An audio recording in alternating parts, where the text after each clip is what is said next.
மாலை முரசு தொலைக்காட்சி நேயர்களுக்கு வணக்கம். முரசரங்கம் நிகழ்ச்சிக்கு உங்களை வரவேற்பதில் மிக்க மகிழ்ச்சி. இந்த நிகழ்ச்சியில் இன்று நாம் பார்க்க இருக்கக்கூடிய தலைப்பு முன்பு தளர்வுகள் இப்போது கட்டுப்பாடுகள், குழப்பத்தில் அரசு குமுறும் மக்கள் என்கிற தலைப்பில் விவாதிக்க இருக்கிறோம். தற்போது நமது சிறப்பு விருந்தினர்களை நிகழ்ச்சிக்கு வரவேற்கலாம். அதிமுகவை சேர்ந்த புகழேந்தி இணைந்திருக்கிறார். திமுகவை சேர்ந்த எம்எல்ஏ சரவணன் இணைந்திருக்கிறார். பொதுநல மருத்துவர் டாக்டர் பூபதி ஜான் இணைந்திருக்கிறார். மூத்த பத்திரிகையாளர் பிரியன் இணைந்திருக்கிறார். மூத்த பத்திரிகையாளர் ஐயநாதன் இணைந்திருக்கிறார். நிகழ்ச்சியில் கலந்து கொண்டிருக்கக்கூடிய அனைத்து விருந்தினர்களுக்கும் வணக்கம். தொடர்ந்து நாம் விவாதிக்கலாம். புகழேந்தி, இதயம் மறத்து இரக்கமற்ற தன்மை தலைக்கேறி எடுத்தேன் கவிழ்த்தேன் என்று எதேசதிகார போக்கோடு அரசு செயல்படுவதாக திமுக தலைவர் மு.க.ஸ்டாலின் பகிரங்கமான ஒரு குற்றச்சாட்டை முன் வச்சிருக்காங்க. ஒரு குழப்பத்தில் இருக்கீங்க, குழப்பத்துக்கு மேல குளறுபடி இதெல்லாம் நடந்துகிட்டு இருக்கு, இந்த கொரோனா கையாளும் விதம் சரியில்லை அப்படிங்கிற குற்றச்சாட்டையும் சொல்றாங்க. உங்களுடைய முதற்கட்ட பார்வை? குட் ஈவினிங் டு மாலை முரசு. எதேச்சதிகாரம், சர்வாதிகாரம், எடுக்கின்ற முடிவு, இதெல்லாம் இந்த வார் நடக்கிற இடத்துல பேச வேண்டிய பேச்சுக்கள் சார். இது உலகம் முழுவதும் ஒரு நோய் ஏற்பட்டு உலகமே இன்று கலங்கி கொண்டிருக்கின்ற நிலையில இருக்கிறது. தமிழகம் அதற்கு விதிவிலக்கு அல்ல. ஆகவே பேசலாம், எது வேணாலும் பேசலாம், எந்த விதமான குற்றச்சாட்டுகளையும் வாரி இறைக்கலாம். ஆனால் அது நியாயமா என்பதை மனசாட்சியை தொட்டு பார்க்கும் பொழுது தெரியும். இரவு பகலாக இங்கே நாங்கள் பணிகளை ஆற்றிக் கொண்டிருக்கின்றோம். இந்த முதல்வர் அடிக்கடி நீங்க டிவியில பார்த்திருப்பீங்க. இன்னைக்கு பாருங்க, அவரோட கண்கள்லாம் அப்படியே கருத்து போய் தூக்கம் இல்லாம டே அண்ட் நைட் ஒர்க் பண்ணிட்டு உட்காந்து. The situation like this, இன்னைக்கு மாறி மாறி தளர்வுகள், அந்த தளர்வுகள்லாம் கொடுத்தோம். இப்ப வேண்டாம், இன்னும் முதல்ல என்ன பண்ணோம், ஒரு ஊர்ல இருந்து இன்னொரு ஊருக்கு வண்டி எல்லாம் அலோவ் பண்ண வேண்டாம். இப்ப ரிலாக்ஸேஷன், அது ரிலாக்ஸேஷன் முடிஞ்ச பின்னாடி இப்ப பாத்தீங்கன்னா மறுபடியும் டிஸ்ட்ரிக்ட் விட்டு டிஸ்ட்ரிக்ட் பைக்கெல்லாம் போக கூடாது, யாரும் போக கூடாது, இ பாஸ் இருந்தா ரேரா அவங்கள மாத்திரம் தான் அலோவ் பண்ண வேண்டும் அப்படின்னு சொல்லி சொல்றாரு. சென்ட்ரலைசேஷன் முதல்ல ஒண்ணு தயவு செஞ்சு புரிஞ்சுக்கோங்க. என்னன்னா, தமிழ்நாடு கவர்மெண்ட் முடிவெடுப்பதில்லை. நீங்க நான் திரும்பி திரும்பி ஆரம்பத்திலிருந்து நான் மாலை முரசுக்கு பல தடவை பதிவு பண்ணியிருக்கேன். ஐசிஎம்ஆர் என்ன முடிவுகளை எடுக்கிறதோ அதற்கு ஒத்து போக வேண்டி இருக்கிறது. இப்ப சென்னை பயங்கரமான எக்கச்சக்கமா இன்க்ரீஸ் ஆயிடுச்சு. நான் சொல்லியிருக்கேன், இன்க்ரீஸ் வேற வழி இல்லாம இப்போ சென்னை நம்ம லாக்டவுன் பண்ணி 11 டேஸ் பண்ணி 12 டேஸ் பண்ணி கொண்டு போயிட்டு இருக்கோம். இது நல்லபடியா ஒரு முடிவுக்கு வரும்ன்ற ஒரு இப்ப ஊரடங்கு போட்டிருக்கீங்க. சென்னை, காஞ்சிபுரம் உள்பட மற்ற மாவட்டங்கள் அதிகமா பரவிட்டு இருக்கு. அங்கேயும் கட்டுப்பாடுகள் கொண்டு வரீங்க. இன்னும் அங்கேயும் ஊரடங்கு கடுமைப்படுத்த மாவட்ட ஆட்சியரோடு பேசியதாகவும் தகவல் கொண்டிருக்கின்றன. மக்கள் குழப்பத்தில் இருக்கிறாங்களா, இல்ல அரசு குழப்பத்தில் இருக்கா? மக்களுடைய வாழ்வாதாரத்துக்கு என்ன கேள்விக்குறி அப்படிங்கிற விஷயம் இருக்குல்ல. அதாவது இது பாருங்க, இப்ப மதுரையை லாக்டவுன் பண்ணி வீடு வீடுக்கு போய் 1000 rupees கொடுத்து ஜூன் வரைக்குமே முதல்ல அந்த 1,84 lakhs பிலோ பவர்ட்டி லைன்ல இருக்கவங்க, அந்த 2 crores மேல இருக்கவங்க எல்லாத்துக்குமே நம்ம ஜூன் வரைக்கும் அந்த ரேஷன் பொருளை எல்லாம் கொடுத்து, 3 பேத்துக்கு மேல இருந்தா 2 மடங்கு ரேஷன் பொருளை கொடுத்து, இப்படி எத்தனையோ என்னென்ன முடியுமோ அத்தனையும் இன்றைய தினம் செய்து கொண்டிருக்கின்றோம். லாக்டவுன் 1000 ரூபாய் வீட்டுக்கு போயிட்டு இருக்கு. ஒரு அரசு எந்தவித இன்கமும் இல்லாம, வருமானமும் இல்லாம, ஒரு பெரிய நிதி நெருக்கடியை சந்தித்துக் கொண்டு இந்த நேரத்தில் இதை செய்து கொண்டிருக்கிறது என்பதை பாராட்ட வேண்டிய நேரம் இது. இன்னைக்கு பாருங்க, நான் சொல்றேன், உலக அளவில் இருக்கின்ற இந்த நோய், ஜெர்மன் என்ன பண்ணுச்சு, இன்னைக்கு லாக்டவுன் மறுபடியும் ஜெர்மன்லயும் இதே மாதிரி லாக்டவுனை ரிப்பீட் பண்ணி பல ஏரியாவில் கொண்டு போயிட்டு இருக்காங்க. சைனா விட்டுருங்க, அவங்களுடைய பேச்சே வேண்டாம் நமக்கு, அது ஒழிக்கப்பட வேண்டிய ஒரு நாடு. ஆகவே அதை பத்தி கவலை இல்லை. பட் நான் பேசுறது ஜெர்மன், பல இடங்கள்ல இது நடந்துகிட்டு இருக்கு சார். ஆகவே பல மாவட்டங்களில் அதிகமாகிறதுன்ற வார்த்தையை பயன்படுத்தினீங்க, கரெக்டா? அது இல்ல, நீங்க இப்ப தெரிஞ்சுக்கணும். கிட்டத்தட்ட 30 மாவட்டங்களில் 20 மாவட்டங்களில் 20க்கு கீழே தான் இருக்கு நம்பர். 00, 1, 2, 3 அப்படிதான் ரிப்போர்ட் ஆகியிருக்கு. 30 மாவட்டங்களில் 24, 25 அப்படின்னு சொல்லி 40 வரைக்கும் ரிப்போர்ட் ஆகியிருக்கு.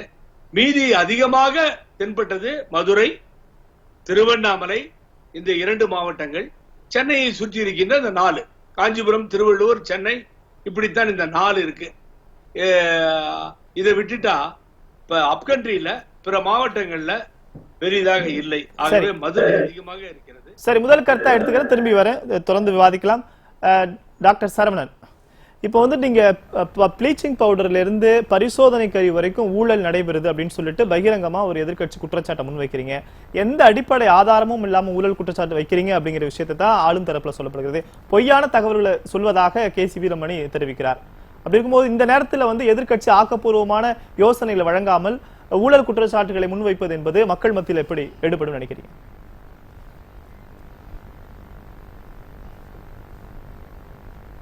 சார், இது அப்படி கிடையாது. இப்போ நீங்கள் இது பார்த்தீங்கன்னா இந்த கொரோனா மேனேஜ்மெண்ட்டில் ஆளும் அரசு தொடக்கத்தில் வந்து இந்த விஷயத்தை அவ்வளோ சீரியஸாக எடுத்துக்கரல. அவங்க எதிர்கட்சி தலைவர் வந்து சட்டமன்றத்தில் வந்து இந்த விஷயத்தோட தீவிரத்தை பற்றி சொல்லும் பொழுது அவங்க எல்லாம் வந்து கேலி பண்ணாங்க.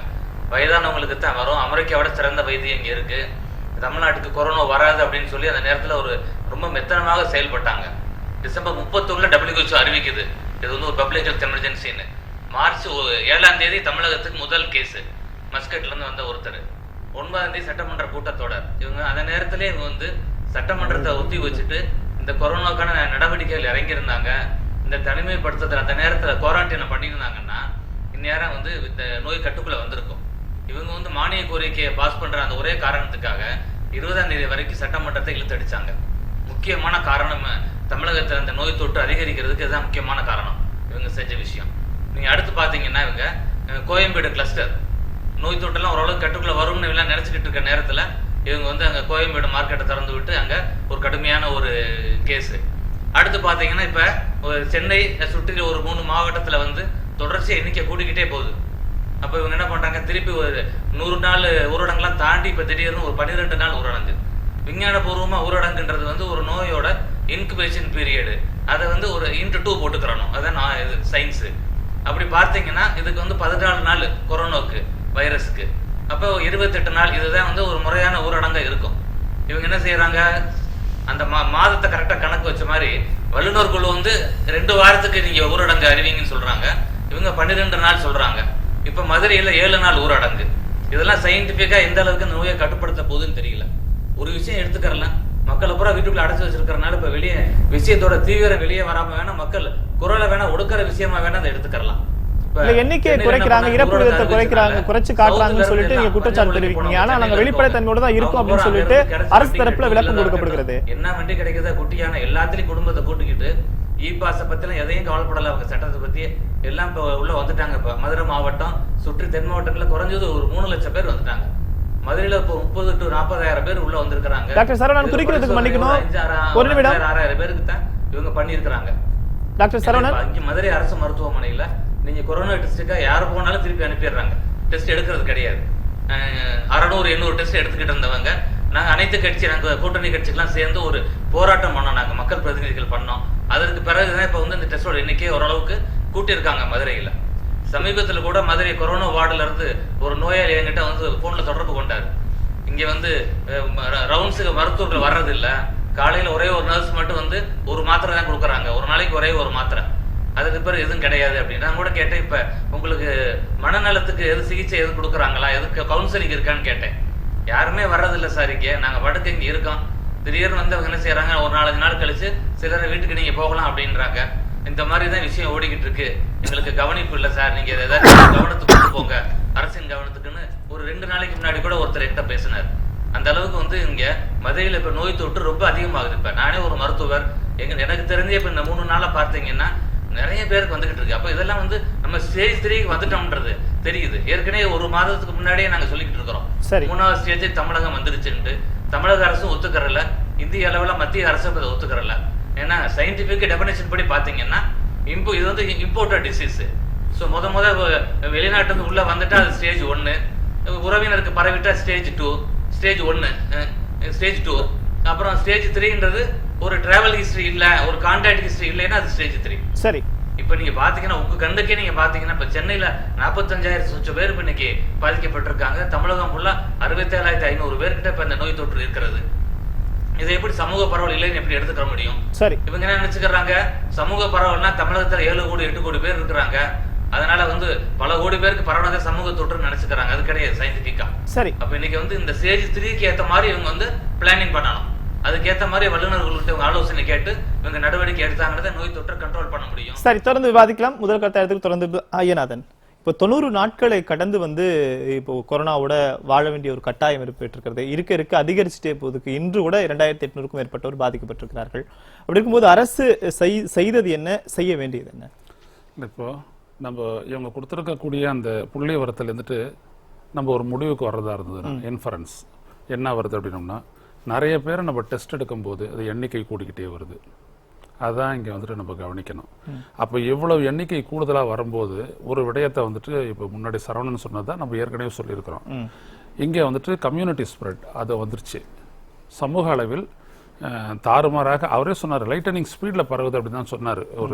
ஒரு வாரத்துக்கு முன்னாடி சுகாதாரத்துறை அமைச்சர் விஜயபாஸ்கர் லைட்டனிங் ஸ்பீடில் பரவுது அப்படின்னு சொல்லிட்டதுக்கு பிற்பாடு அது எப்படி நீங்கள் வந்துட்டு 2வது ஸ்டேஜ் ட்ரீட்மெண்ட்டு, 2வது ஸ்டேஜுக்கான அந்த மருத்துவ யுக்தி ஸ்ட்ராட்டஜியை நீங்கள் கடைபிடிப்பீங்க?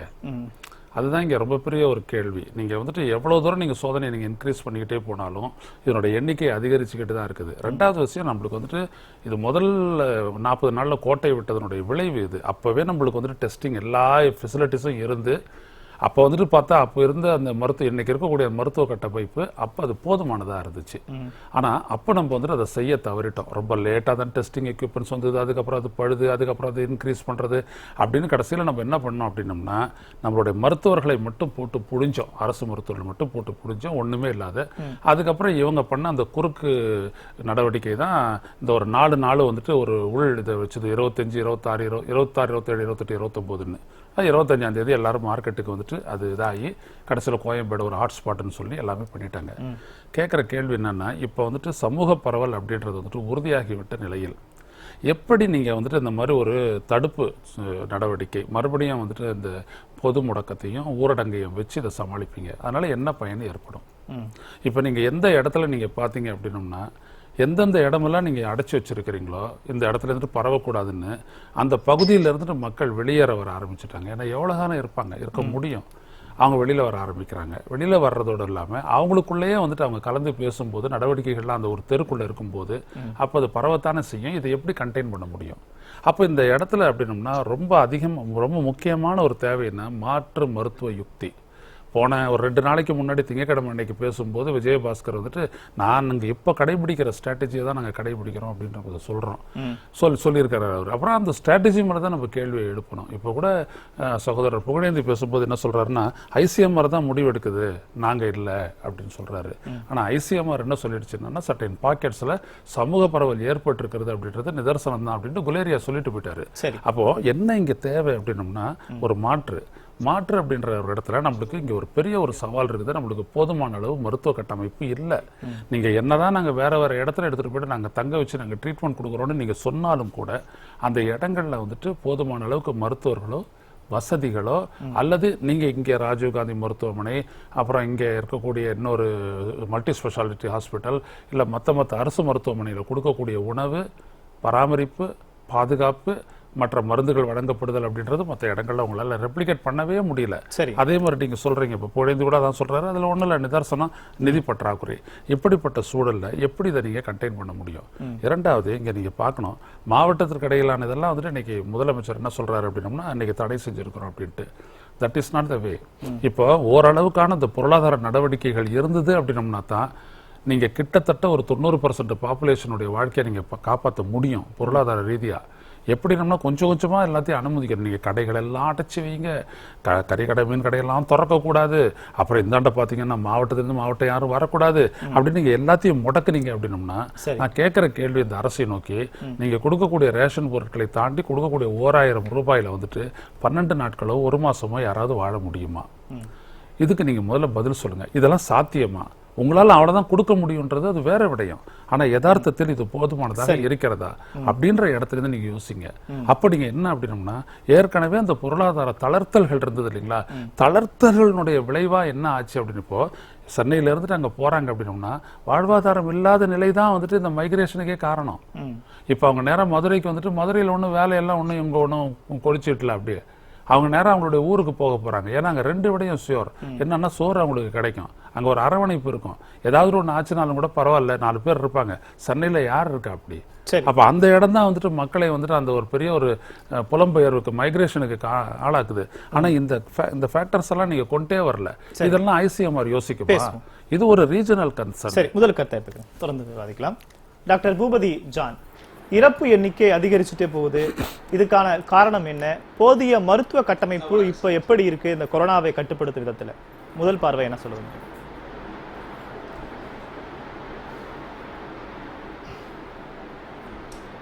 இறப்பு எண்ணிக்கை அதிகரித்து போறதுதான் அந்த நோயினுடைய தன்மையே. இந்த நோயினுடைய தன்மையை ஃபர்ஸ்ட் புரிஞ்சுக்கணும். இப்ப நோயினுடைய தன்மை என்னாகும், ஒரு புள்ளியில ஆரம்பிக்கும், முதல்ல பரவல்ல இருக்கும். பரவல் வந்து ஒரு புள்ளியில் இருக்கக்கூடிய பரவல் ஒரு குறிப்பிட்ட மக்களை மட்டும் சார்ந்துட்டு இருக்கும். அப்ப பரவல் அதிகமாக அதிகமாக அது எல்லா வகையான மக்களையும் இந்த தொற்று பாதிக்கும். அப்படி எல்லா வகையான மக்களையும் தொற்று பாதிக்கும் பொழுது அந்த இறப்பினுடைய சதவிகிதமும் அதிகரிச்சுட்டா போகும். அதே போலதான் நோயினுடைய தொற்றினுடைய விகிதமும் அதிகரிச்சுட்டா போகும். உதாரணத்துக்கு பார்த்தா உலக அளவிலையும் இருக்கட்டும், இந்திய அளவிலையும் இருக்கட்டும். இந்திய அளவுல முதல் 1 லட்சத்தை தொடுவதற்கு கிட்டத்தட்ட 109 நாட்களை எடுத்துக்கொண்டது. 3 லட்சத்திலிருந்து 4 லட்சத்தை தொடுவதற்கு 8 நாட்களை தான் எடுத்துக்கொண்டது. அப்போ தொற்றுடைய விகிதமும் அதிகரிக்குது. அதே மாதிரி உலக அளவுல பாருங்க, உலக அளவுலையும் முதல் 10 லட்சத்தை தொடர்வதற்கு 54 நாட்கள், அடுக்கடுத்து 80 லட்சத்திலிருந்து 90 லட்சத்தை தொடுவதற்கு எடுத்துக்கொண்ட காலங்கள் வந்து 1 வாரம். அதே போலதான் இறப்பினுடைய சதவீதம் அப்படியே கிராஜுவலா போகுது. இப்ப வல்லுநர்கள் என்ன சொல்றாங்க, இந்த நோயை பொறுத்த வரைக்கும் பேசிக்கா காமனா மினிமம் கிட்டத்தட்ட 3-5% இறப்பு வந்துடும். அதுதான் முக்கியம். இப்ப உதாரணத்துக்கு கிட்டத்தட்ட 1 லட்சம் பேர் இருந்தாங்கன்னா கண்டிப்பாக அதுல வந்து 5000 பேர் இறப்பாங்க. அதுதான் வந்து இது. சோ மற்ற நாடுகள்ல இறப்பினுடைய சதவிகிதம் 8%, 10, 12% போய்கிட்டே இருக்குது. அப்ப இறப்பினுடைய சதவிகிதம் மற்ற நாடுகளை கம்பேர் பண்ண வரைக்கும் கம்மியா இருக்கு. சரி, இந்த இறப்பினுடைய சதவீதம் இப்படித்தான் இருக்குமா, இது ஏறுமா என்றால் சரியான கட்டமைப்பு இல்லைன்றா, ரெண்டாவது சரியான நம்ம இதற்கான தீர்வு இன்னும் நம்ம சரிவர பண்ணலைன்னா இறப்பு சதவீதம் அதிகமாக கூடும் என்பதுதான் முக்கியம். அதே சமயத்துல தொற்றினுடைய எண்ணிக்கையினுடைய சதவிகிதமும் கண்டிப்பாக கூடும். அப்ப இதுக்கு என்ன பண்ணணும் அப்படின்னா சிம்பிள் லாஜிக். ஒண்ணு, மூவ்மெண்ட்டை குறைக்கணும். இந்த கொரோனா பொறுத்த வரைக்கும் கொரோனா வைரஸ் மூவ் ஆகாதுங்க. The corona virus will not move. நம்ம மூவ் பண்ணா கொரோனா வைரஸ் மூவ் ஆகும், நம்ம ஸ்டாப் பண்ணா கொரோனா வைரஸ் ஸ்டாப் ஆகும். இதுதான் லாஜிக். இல்ல சமூக பரவல் ஆயிடுச்சா இல்லையா அதை சொல்லுங்க. மருத்துவ குழு வந்து முதலமைச்சரை சந்திக்கிறாங்க, ஆலோசனை ஈடுபடுறாங்க. ஆனா சமூக பரவல்னு ஏன் இதுவரை மருத்துவ குழு கூட ஒத்துக்கொள்ள மறுக்கிறாங்க?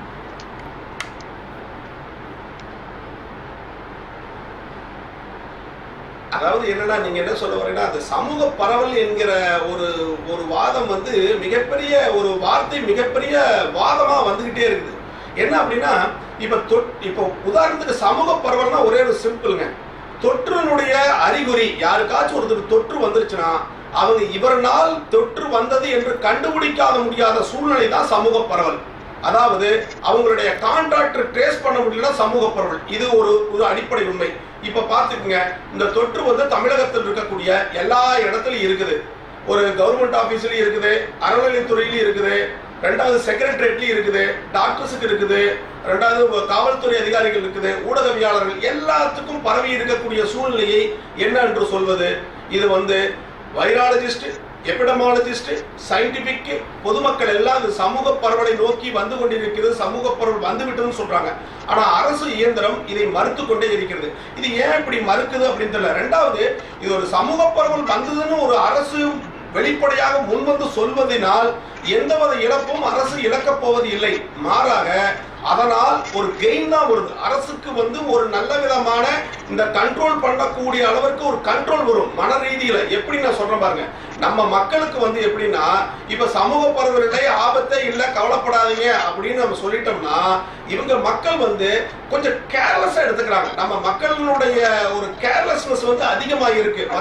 இப்ப உதாரணத்துக்கு கேரளா எடுத்துக்க, கேரளாவுடைய மக்கள் படிப்பறிவு அதிகமா இருக்கனால அங்க எல்லாரும் அலர்ட்டா இருக்காங்க, ஒரு விதமான விழிப்புணர்வு இருக்காங்க. இங்க விழிப்புணர்வு கொஞ்சம் கம்மியா இருக்கு, அலர்ட்டா கம்மியா இருக்கு. அப்ப அந்த அலர்ட்டை போக்கணும் அப்படின்னா, எப்ப சமூக பரவல் வந்துருச்சு, ஆபத்து அதிகம், நீங்க வீட்டிலேயே தங்கிடுங்க, வீட்டு விட்டு வெளியே வராதீங்க, தெருவுகளுக்கு அனாவசியமா வராதீங்க, இந்த ஆபத்து வந்துச்சுன்னா நீங்க தான் பொறுப்பு என்று ஆணித்தரமாக சொல்லும் பொழுது மக்கள் அச்சப்பட தேவையில்லை. ஆனால் விழிப்புணர்வு கலந்த ஒரு அச்சத்தை நம்ம உருவாக்க வேண்டும் என்று சொல்லுகிறேன். அதுதான் சொல்லுகிறேன். அப்ப சமூக பரவல் வந்துவிட்டது, ஜாக்கிரதையா இருங்க அப்படின்னு ஒரு போர்க்கால அடிப்படையின் மூலம் சொல்லுவதன் மூலம் அரசு இந்த நோயை கட்டுப்படுத்துவதற்கு வாய்ப்பு இருக்கிறது.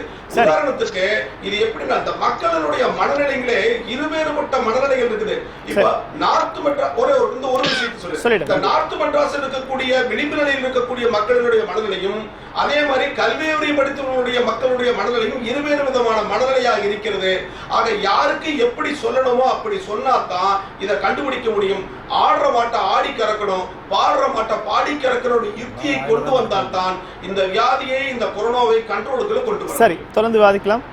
பிரியன், ஏற்கனவே சில கட்டுப்பாடுகள் விதிக்கப்பட்டன, தளர்வுகள் அளிக்கப்பட்டன. இப்போது கட்டுப்பாடுகள் கடுமையாக்கப்படுங்கிற ஒரு செய்திகள் வந்து கொண்டிருக்கிறது.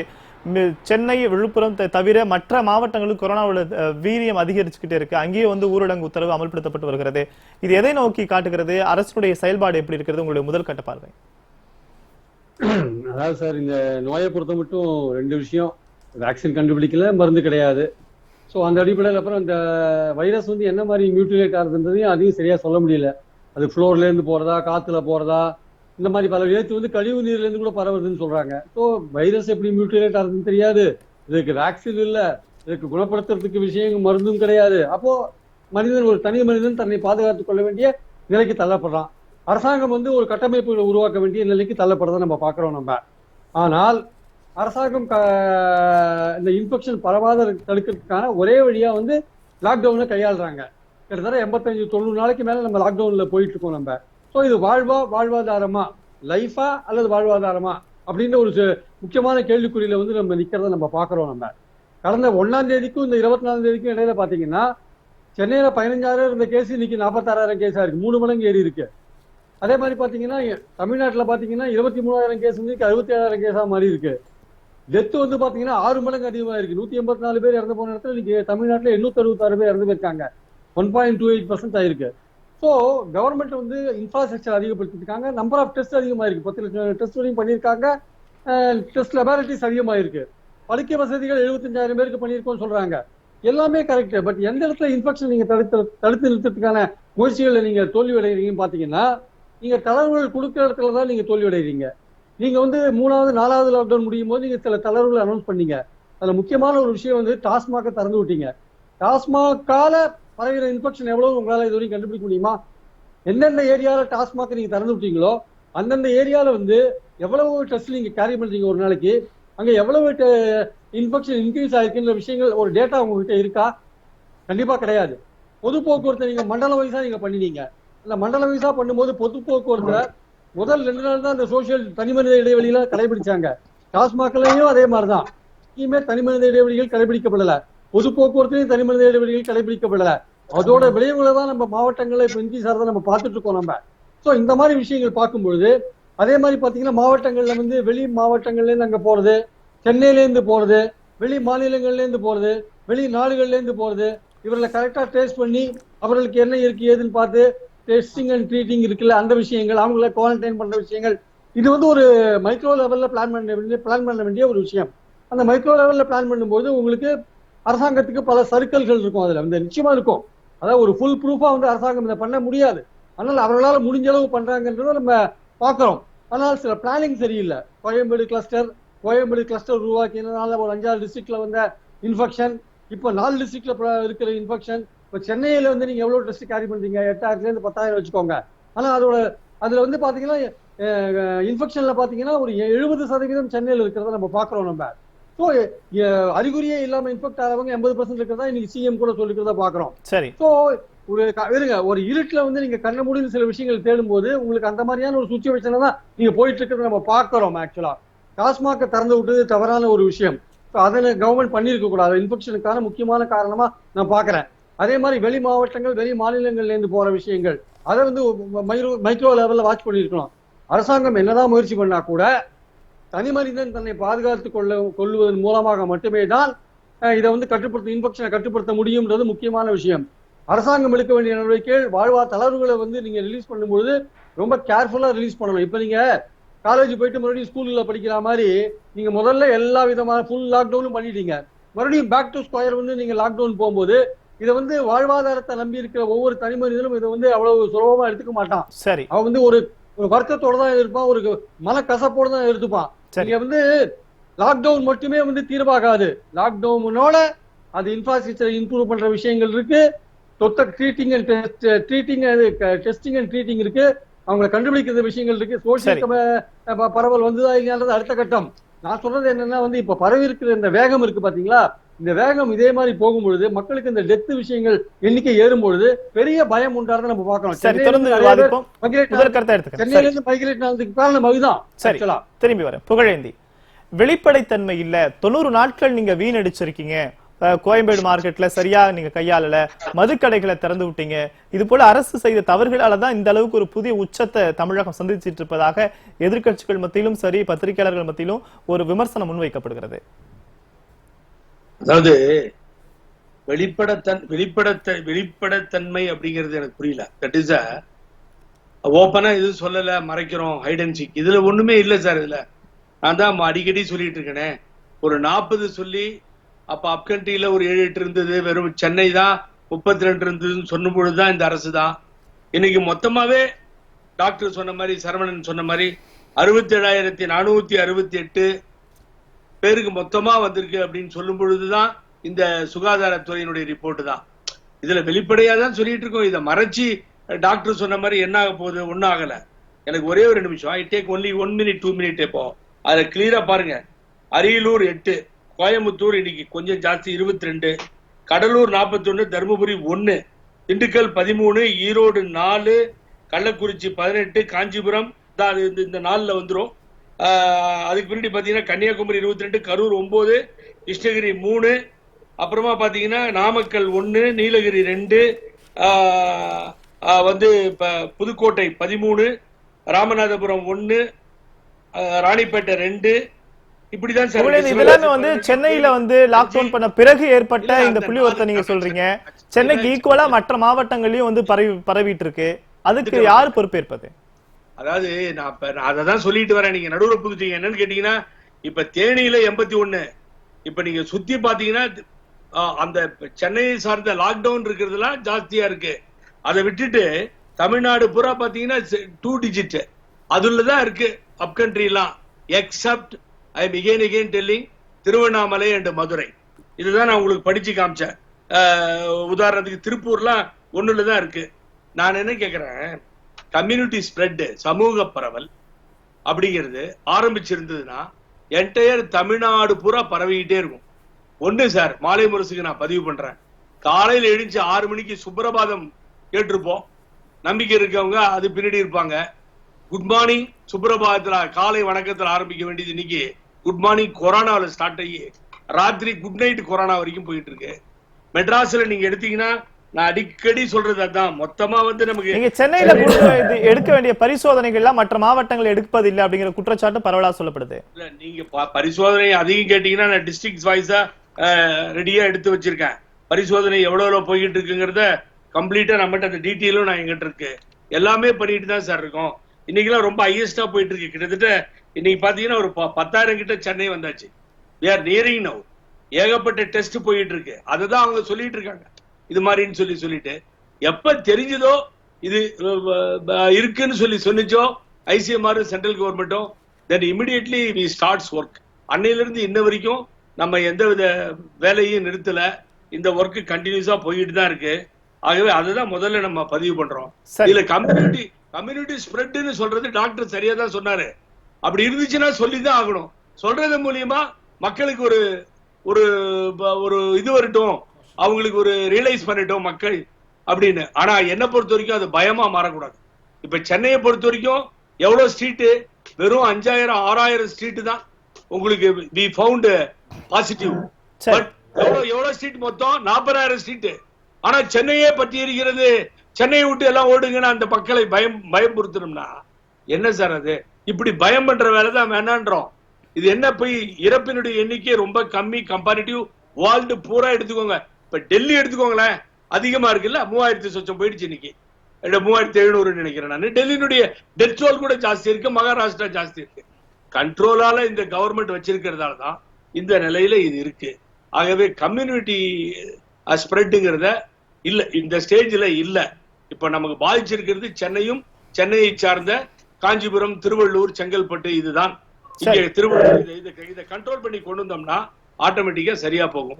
ஒண்ணு கேட்டீங்கன்னா, எந்த அஷூரன்ஸோ பத்திரமோ இல்ல அக்ரிமெண்டோ போட்டு இது இப்ப ஆயிடும், நாளை காலைல முடிஞ்சிடும், we cannot say because this is a new disease. சரி சார், ஒரு பதற்றத்தை ஏற்படுத்தணும்னு இல்ல, அதாவது நீங்க கையாளு விதம் குறித்து தான் வந்து எதிர்க்கட்சிகள் கேட்கறாங்க. சரியான முறையில கொரோனாவை கட்டுப்படுத்த முடியல, 90 நாட்கள் வீணடிச்சிட்டீங்க அப்படிங்கிறது தான் முன்னிலைப்படுத்தி சொல்றாங்க. டாக்டர் சரவணன், சமூக பரவல் இருக்கு அப்படின்னு சொல்லிட்டு அதை ஒப்புக்கொள்ள அரசு மறுப்பதாக திமுக தரப்புல சொல்லப்படுகிறது. நீங்க எப்படி எதை வச்சு சமூக பரவலா இப்ப இருக்கு அப்படிங்கிறது, என்ன ஸ்ட்ராட்டஜி நீங்க வந்து கையாளுறீங்க, உங்களுடைய பார்வைங்க?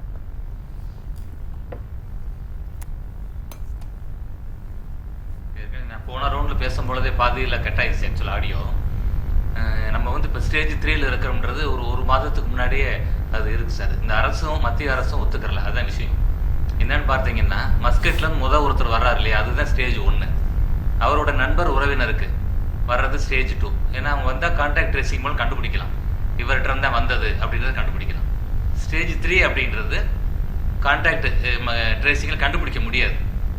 வெளியே வந்து வெளிநாட்டுக்கு போன ஒரு ஹிஸ்டரி இல்லை, டிராவல் ஹிஸ்டரி இருக்கா, இதுதான் ஸ்டேஜ் 3. இந்த கருத்தை அடிப்படையாக எடுத்தோம் அப்படின்னா நம்ம இன்னைக்கு தமிழகம் வந்து இந்தியா வந்து ஸ்டேஜ் 3ல தான் நம்ம இருக்கிறோம். அரசு இதை ஒத்துக்கிட்டு இதற்கான இது டாக்டர்ஸ் மூலம் குழு மூலம் இவங்க வந்து ஒரு அறிக்கையை வாங்கி செயல்படுத்தி இருந்தா கரெக்டா இருந்திருக்கும். இல்ல, முதலமைச்சர் சந்திக்கும் மருத்துவ குழு கூட கட்டுக்குள் இருப்பதாக தான் சொல்றாங்க. அப்ப கூட மாண்பு எதிர்க்கட்சி தலைவர் சொன்னாங்க, இல்ல அவங்க வந்து அரசோட கட்டுக்குள்ள இருக்கிறாங்க. இந்த மருத்துவ குழு வந்து மாநில அரசோட கட்டுக்குள்ள இருக்கிறாங்க, அதுதான் விஷயம். இதுல வேற ஒண்ணும் கிடையாது. சயின்ஸ் பாத்தீங்கன்னா, ஆமா. இப்ப வந்து இது மாண்பு எதிர்க்கட்சி தலைவர் வந்து என்ன சொல்றாரு, 5000 ரூபாய் வீட்டுக்கு கொடுங்க தமிழகத்தில் அப்படின்றாரு. மொத்தம் பாத்தீங்கன்னா 3850 கோடி செலவு தமிழ்நாட்டு. இவங்க போட்டிருக்க பட்ஜெட் வந்து 2 லட்சம் கோடி. இதை செஞ்சிருந்தாங்கன்னா இந்த தளர்வுகள் தர வேண்டிய விஷயம் இல்லை. பத்திரிகையாளர் பிரியன் சார் சொன்னார் இல்லையா, தளர்வுகள் கொடுத்ததுதான் இப்போ ஒரு அடுத்த இதுக்கு ஒரு கேட்டஸ்ட்ரோஃபிக்கு காரணமா அமைஞ்சதுன்னு. அது முற்றிலும் உண்மை. இவங்க வந்து அந்த 90 நாள் கேஸ் எண்ணிக்கை கூடிக்கிட்டே போகும் பொழுது, இந்த மாதிரி வந்து பொருளாதார நிவாரணம் தரணும்னு சொல்லி எல்லாரும் வலியுறுத்தும் பொழுது, அதுல இருந்து இவங்க தப்பிக்கிறதுக்காக என்ன பண்றாங்க, தளர்வுகளை கொடுத்து திறந்து விட்டுட்டாங்க. அதனால இந்த பரோட்டா காமெடி மாதிரி மறுபடியும் முதல்ல இருந்து ஆரம்பிங்கிற மாதிரி இப்ப திருப்பி ஆரம்பிச்சுக்கிறாங்க. இந்த ஊரடங்கையாவது இவங்க முறையாக செய்யணும். ஆனா இப்ப நோய் தொற்று ரொம்ப அதிகமா இருக்கு. நான் ஒரு மருத்துவரா பார்க்கிறேன், இன்னைக்கே ஒரு 10-15 பேர் எனக்கு ஃபோன் பண்றாங்க. அவங்க போய் டெஸ்ட் எடுத்து பார்த்துட்டு இன்னைக்கு பாசிட்டிவ்ன்ற மாதிரி இந்த கடந்த 2-3 நாளா சொல்லிக்கிட்டு இருக்கிறாங்க. அந்த அளவுக்கு இப்ப நோய் தொற்று அதிகமாகுது. இந்த தொற்று மதுரையில் இன்னைக்கு அதிகமானது காரணமும் இந்த மாநில அரசு தான். சென்னை 4 மாவட்டத்துக்கு வந்து ஒரு கட்டுப்பாடு விதிச்சு 12 நாள் சொன்ன உடனே வாழ்வாதாரம் தேடி அங்க போயிருந்த எல்லாரும் ஊரை விட்டு ஓடி வந்துட்டாங்க. சொந்த ஊருக்குனால கடைசி நம்ம வந்துருவோம். இங்க வந்து வேலை வாய்ப்பு அவனுக்கு உடனே கிடைக்க போறது இல்லை. ஏதோ சொந்த பந்தத்தோட இருக்கலாம், உணவு கிடைக்கும்ன்ற ஒரு அடிப்படையில கிளம்பி வந்துட்டாங்க. அப்ப இவங்களை வந்து பார்டர்ல வந்து மதுரை என்ட்ரில வந்து இவங்களை செக் பண்ணல. அப்ப இவங்க எல்லாம் உள்ள வந்து இப்ப நோய் தொற்று இப்ப அதிகமாயிருச்சு. அப்படியே மகாராஷ்டிரல இருந்து வெங்காயத்தோட சேர்ந்து கோயம்பேடு வருது, கோயம்பேடுல இருந்து மற்ற மாவட்டத்துக்கு அப்படியே பரவுது. இப்ப இந்த இதுல வந்து லாக்டவுன்ல இப்ப மொத்தமா தமிழ்நாட்டுக்கு போய் சேர்த்துட்டாங்க. அப்போ ஒரு கட்டமா அந்த அரசு என்ன பண்ணிருச்சு, நோயை வந்து கொரோனாக்கு உதவி செஞ்சுட்டாங்க அது பரவுறதுக்கு. ஒரு நிமிஷம் குறிக்க விரும்புறார், திரும்பி வரேன். கொடுத்து நல்லா செஞ்சிருந்தா நோயை கட்டுக்குள்ள கொண்டு வந்திருக்கலாம். டாக்டர் வந்து எனக்கு சரவணன் சாரை பொறுத்த வரைக்கும் ரொம்ப அவருடைய கருத்துக்களை ஒரு நாகரிகமா தெளிவா இருக்கும். அதுல வந்து எனக்கு I have no any objection. But மதுரையை பொறுத்த வரைக்கும் என்னுடைய எக்ஸ்பீரியன்ஸா சொல்றேன் சார். இங்க இருந்து பாஸ் எடுத்துட்டு போனவங்க உங்க மேலூர் நினைக்கிறேன், மேலூருக்கு குவாரண்டைன் கொண்டு போயிட்டாங்க, ஒத்துக்க முடியாதுட்டாங்க. நானும் பேசி பார்த்தேன். மதுரை உள்ளெல்லாம் அவ்வளவு சீக்கிரமா எளிதெல்லாம் யாராவது பாஸ் இல்லாம நீங்க போயிட்டீங்கன்னா, ஐ திங்க் தட் கலெக்டர், மாவட்ட ஆட்சியர்கள் எல்லாருமே சிறப்பா செயல்படுற மாதிரி மதுரை கலெக்டர் வினய், மிஸ்டர் வினய் நினைக்கிறேன், நல்ல அருமையா செயல்பட்டு இருக்காரு. அங்க இருக்க அந்த செட்டப், மதுரை செட்டப், இன்னைக்கு few hundred people arrived from Dubai, எல்லாமே அங்க குவாரண்டைன்ல தான் இருக்காங்க, ஹோட்டல்ல மற்ற இடத்துல. நீங்க மதுரையை பொறுத்த வரைக்கும் ரொம்ப ஸ்ட்ரிக்டா இருக்கு. மதுரை உள்ளே நீங்க வேணா யாராவது அனுப்பிச்சு பாருங்க, அவங்க இ பாஸோ மறுபடியும் ஏதாவது அனுமதி இல்லாம உள்ள போயிட்டாங்கன்னா நீங்க என்ன சொல்றீங்களோ நான் கட்டுப்பட தயாரா இருக்கேன். சரி அது டாக்டர் சரவணன் சொல்லுங்க. நீங்க மதுரையில உள்ள வந்துட்டாங்கன்னு சொல்றதை நான் ஏற்கவே முடியாது. மதுரை எல்லாமே கரெக்டா இருந்தா நோய் தொற்று ஏன் மதுரையில கூட போகுது? அதனால வந்து அப்படி கிடையாது. இப்ப வந்து எதிர்கட்சியில் வந்து நாங்க எல்லாம் தொடர்ச்சியா வலியுறுத்திக்கிட்டே வர்றதுனால அனைத்து கட்சிகள் வலியுறுத்துறதுனால இப்ப அந்த நடவடிக்கை எடுக்கிறாங்களே தவிர, நம்ம அண்ணன் புகழேந்தி சொல்ற மாதிரி மதுரையில வந்து ஆரம்பத்துல வந்து அந்த சென்னையில இருந்து வர்றாங்களே அந்த நேரம் ரிலாக்ஸா இருந்துட்டாங்க. ஏன்னா மதுரைக்குள்ள இன்னைக்கு 25 to 30,000 பேர் உள்ள வந்திருக்காங்கன்றது உண்மை இது. அதனால இது அதுல வந்து மறுக்க முடியாது. இங்க அரசு மருத்துவமனை மருத்துவர் பற்றாக்குறை இருக்கு, செவிலியர் பற்றாக்குறை இருக்கு, தமிழகம் முழுதும் இருக்குது. அவங்கனால வந்து எக்ஸாஸ்டட் வாரியர்ஸ் இவங்க 100 நாள் பெரிய ஒரு போர் நடந்துகிட்டு இருக்கு, போராட்டம். இதுல எல்லாருமே எக்ஸாஸ்டான ஸ்டேஜ்ல தான் இருக்கிறாங்க. வார்டு ரவுண்ட்ஸ் எல்லாம் டாக்டர்ஸ்னால எடுக்க முடியல. விர்ச்சுவல் ரவுண்ட்ஸ் ரூம்ல உட்காந்து டாக்டர் பாக்குற நிலை இன்னைக்கு இருக்குது. இது வந்து அப்பட்டமான யதார்த்தமான கலர் நிலவரம். ஏன்னா நாங்க போய் மருத்துவமனை ஆய்வுக்கு போனனால நானும் MP சாரும் போயிருந்தோம். அதை வச்சு நான் சொல்றேன் நான் இது. மொத்தமா ஒரு சமூக நலனுக்கான ஒரு அக்கறையில் சொல்லக்கூடிய விஷயம் தானே தவிர இதுல அரசியல் நிச்சயம் கிடையாது. அதனால முறையா பயன்படுத்துறதுக்கான நடவடிக்கை இவங்க எடுக்கணும். அதனால அனைத்து கட்சி கூட்டத்தை கூட்டி எல்லாருக்கிட்டையும் கருத்து கேட்கணும் சார், அப்பதான் சரியா இருக்கும். சரி, டெஸ்டிங் பாத்தீங்கன்னா நான் ஒரு மருத்துவர், எனக்கு PCR பண்ணி எனக்கு கொரோனா இருக்கான்னு நான் தெரிஞ்சுக்கிற நான் விரும்பல. ஏன்னா இப்ப 4 மாசம் ஆயிடுச்சு. நான் தெரிஞ்சுக்கிற விரும்புறது எனக்குள்ள கொரோனா வந்து எனக்கு ஆன்டிபாடி உற்பத்தி ஆயிடுச்சான்னு தெரிஞ்சுக்கிற விரும்புறேன். அதுக்கு ஆன்டிபாடி டெஸ்ட் வேணும் சார், இந்த ரேபிட் கிட் டெஸ்ட் வேணும். எலைசான்ற ஒரு டெஸ்ட் இருக்கு. இது ரெண்டும் வந்து சீப்பானது, டைம் கம்மியா கிடைக்கும், அதிகமான மக்களுக்கு ஒரு நாளைக்கு 5 லட்சம் பேர் கூட நீங்க டெஸ்ட் பண்ணலாம் இந்த ரேபிட் கிட் டெஸ்ட். இது வந்து நம்ம பழைய அந்த அக்யூரசி இவங்க சொல்றாங்க தவிர இது பல நாடுகள்ல முறையாக கடைபிடிக்கப்பட்டு நல்ல ரிசல்ட் கொடுத்த ஒரு தொடர்ந்து பேசுவோம். ஆன்டிபாடி தெரிஞ்சா நான் பாட்டுக்கு சமுதாயத்துல நான் தைரியமா வெளியே போக முடியும் என்னால. சரி, புகழேந்தி சுருக்கமா சொல்லி முடிச்சிருங்க. டாக்டர் பிரியன் சார் சொன்ன மாதிரி இன்க்ரீஸ் ஆக அது ரிப்போர்ட்டிங் மோர். டாக்டர் அதான் சொன்னாரு. இப்ப இவரும் சரவணன் சாரும் அதான் சொல்றாங்க டாக்டரும். பட் இப்ப இன்னைக்கு 32,000 sir. The highest in India today. They tested 32,000 crossed throughout the state. But Chennai மாத்திரம் 9,700, nearly 10,000. இது மேல என்ன பண்ண முடியும் டாக்டர்? எந்த கவர்மெண்டால செய்ய முடியும்னு நினைக்கிறீங்க? சரி, யாராலாவது செய்ய முடியுமா இது மாதிரி? சரி, புகழேந்தி திரும்பி வரேன். சரி, தொடர்ந்து விவாதிக்கலாம். டாக்டர் பூபதி ஜான், 67,000 பேர் இது வரைக்கும் பாதிக்கப்பட்டிருக்கிறார்கள். 37,000 பேர் குணமடைந்திருப்பதான ஒரு ஆறுதல் செய்தி வந்து கொண்டிருக்கிறது. அவர்களுக்கு என்ன மாதிரி ஸ்ட்ராட்டஜி மருத்துவ ரீதியாக கொடுக்கப்படுகிறது? இன்னும் வரும் காலங்களில் அரசுடைய ஆக்கப்பூர்வமான பணிகள் எப்படி இருக்கும்னு நினைக்கிறீங்க?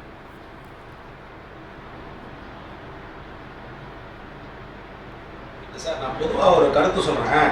இப்போ எக்கனாமிக்ஸ்ல ஒரு பிரின்சிபல் இருக்கு, அதாவது வில்பர்டோ பெராட்டோ பிரின்சிபல்னு ஒரு பிரின்சிபல் இருக்கு. அது என்ன பிரின்சிபல் அப்படின்னா, இப்போ ஒரு கம்பெனி இருக்கு, ஒரு கம்பெனியில கிட்டத்தட்ட ஒரு 80% லாபத்தை வந்து யாரு கொடுக்குறாங்கன்னா 20% தொழிலாளர்கள் தான் கொடுக்குறாங்க. 20% மக்கள்னால 80% லாபத்தை கொடுக்குறாங்க. இதே பிரின்சிபல் தான் கொரோனாவுக்கும் அப்ளை ஆகுது. எப்படி அப்ளை ஆகுதுன்னா, எங்கெல்லாம் தொற்று இருக்கோ அந்த தொற்றினுடைய 80% தொற்று வந்து 20% ஆட்களினாலும் 20% முயற்சியினால தான் 80% தொற்று பரவுது. உதாரணத்துக்கு ஒரு சொல்ற பாருங்க, குளோபல்ல சொல்ற பாருங்க. இப்ப குளோபலா இருக்கக்கூடிய 91 லட்சம் வந்து அஃபெக்ட் ஆயிருக்காங்க. இந்த 91 லட்சம் அஃபெக்ட் ஆனத கிட்டத்தட்ட 50-60% யாரு கொடுக்குறாங்கன்னா 4 நாடுகள் தான். ஒன்னு US, பிரேசில், ரஷ்யா, இந்தியா. அதே மாதிரிதான் இந்தியாவிலும். இந்தியாவில் டோட்டலா எடுத்து பாருங்க, இந்தியாவுடைய டோட்டலா இருக்கக்கூடிய தொற்றினுடைய எண்ணிக்கையில கிட்டத்தட்ட 5 ஸ்டேட் தான் கொடுக்குது. எப்படின்னா மகாராஷ்டிரா, டெல்லி, குஜராத், தமிழ்நாடு, அப்புறம் UP. இதுதான். தமிழ்நாடு எடுங்க, சென்னை எடுத்து பாருங்க. சென்னையில் இருக்கக்கூடிய தொற்றுல 80% தொற்று வந்து 5 மண்டலங்கள் தான் தருது. எந்த மண்டலம் அப்படின்னா தண்டையார்பேட்டை, திருவிக்கா நகர், கோடம்பாக்கம், தேனாம்பேட்டை, இல்லைன்னா அண்ணா நகர். இது போன்ற மண்டலம் தான் தருது. அப்ப இதுல என்ன ஸ்ட்ராட்டஜி வைக்கணும் அப்படின்னா, இந்த 80% தொற்றை கண்ட்ரோல் பண்ணா சென்னையை கண்ட்ரோலுக்குள்ள கொண்டு வரணும். இந்த சென்னையை கண்ட்ரோலுக்குள்ள கொண்டு வந்து எப்படியாவது திட்டங்களை தீட்டி கடுமையாக்கப்பட்டு சென்னையை கண்ட்ரோலுக்குள்ள கொண்டு வந்துட்டா இந்த வெளி மாநிலத்துல போகக்கூடிய தொற்றுகளை கண்டிப்பா 80% குறைச்சிடலாம். சென்னை முழுமையான கட்டுப்பாட்டுல தான் இருக்கு. இருக்கக்கூடிய ட்ரெண்ட்ல சென்னையை தவிர்த்து மற்ற மாநிலங்கள் இப்பதான் இல்ல முழுமையான சென்னை கட்டுப்பாட்டுகள் இருக்குது. கட்டுப்பாடு, ஆனா டிசீஸ கண்ட்ரோல் வரணும். நான் சொல்லக்கூடிய கண்ட்ரோல் அப்படிங்கிறது வந்து டிசீஸ் கண்ட்ரோல், நாட் வந்து ஊரடங்கு கிடையாது. அதாவது ஊரடங்குங்கிறது வந்து ஒரு யுக்தி. இந்த ஊரடங்குனால இந்த கொரோனாவை ஒழிச்சிட முடியுமா அப்படின்னா ஒழிக்கவே முடியாது. டாக்டர் பூபதி ஜான், எம்ஜிஆர் மருத்துவ பல்கலைக்கழகம் வந்து ஒரு அறிக்கை கொடுத்திருக்காங்க. ஆகஸ்ட்ல 3 லட்சம் வரை இது பாதிப்பு இருக்கக்கூடும் சொல்லிட்டு, உச்சத்துல இருக்கும் வருங்காலங்கள் இருக்கும் அப்படின்னு சொல்றாங்க. உங்களுடைய பார்வை என்ன? அது எப்படி இருக்கும்? அதை கட்டுப்படுத்த அரசுகிட்ட என்ன நடவடிக்கை இருக்குன்னு நினைக்கிறீங்க? ஆமா, அதுதான் சொல்ல வர்றேன். அதுதான் நான் பேசுறேன். இப்ப என்னன்னா, எம்ஜிஆர் பல்கலைக்கழகம் என்ன சொல்றது, கரெக்டா ஜூலை 15 கிட்டத்தட்ட சென்னையில மட்டும் 1.5 லட்சம் கேஸ் வரும்னு சொல்றாங்க. ஆல் ஓவர் தமிழ்நாடு வந்து 2,75,000 கேஸ் வரும். இது ஒரு மேத்தமெட்டிக்கல் கால்குலேஷன், அவ்வளவுதான். இந்த ட்ரெண்ட்ல போச்சுன்னா இந்த ட்ரெண்ட்ல வரும். அப்ப இந்த ட்ரெண்ட்ல போகாம இந்த R0 தொற்றுனுடைய பரவத்தை கண்ட்ரோலுக்கு கொண்டு வந்தோம்னா அதை டச் பண்ண முடியாது. தமிழ்நாடு எம்ஜிஆர் யூனிவர்சிட்டியினுடைய இறப்பு வந்து கிட்டத்தட்ட 3000 பேர் இறந்துருவாங்களாம் ஜூலை 15. அதான் அவங்களுடைய புள்ளி விவரம் சொல்லுது. அப்ப நம்ம என்ன பண்ணணும் அப்படின்னா 3 தான். TTT, ட்ரேஸ், ட்ராக், டெஸ்ட், அவ்வளவுதான். இதை ட்ராக் பண்ணி இதை தொற்றை கண்டுபிடிச்சு ஐசோலேட் பண்ணாதான் அந்த பீக்கை நம்ம கொண்டு போக முடியாம பண்ணணும். அதை கண்ட்ரோலுக்குள்ள கொண்டு பண்ணலாம். அப்ப ஒரே ஒரு விஷயம் தான், இந்த கண்ட்ரோல் பண்ணி இருக்கக்கூடிய இந்த ஊரடங்கு காலத்துல அதிகப்படியான டெஸ்ட் பண்ணணும். இந்தியாவிலேயே தமிழகம் தான் அதிகப்படியான டெஸ்ட் பண்ணது. அது பாராட்டுக்குரியது. வேறு யாருமே இந்த மாதிரி பண்ண கிடையாது. ஆனா நோயினுடைய விகிதம் வந்து எவ்வளவு டெஸ்ட் பண்றோம், எப்படி இது பண்றோம், மக்களை பொறுத்தோ இடத்தை பொறுத்தோ நோய் வந்து பிஹேவே ஆகிறது இல்லை. நோய் வந்து தன்னுடைய கோர்ஸை எடுக்குது. எப்படி வந்து நோய் வந்து முதல்ல ஆம வேகத்துல போச்சு, இப்ப சிறுத்த வேகத்துல ஓடிக்கிட்டு இருக்குது.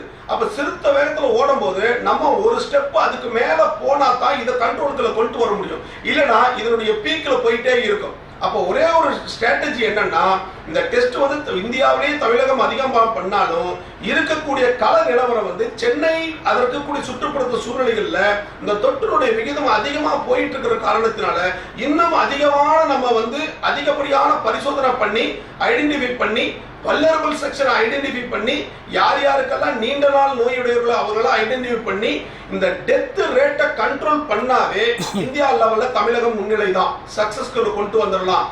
நோயினுடைய பாதிப்பு அதிகமாவதை பத்தி கவலைப்பட தேவையில்லை.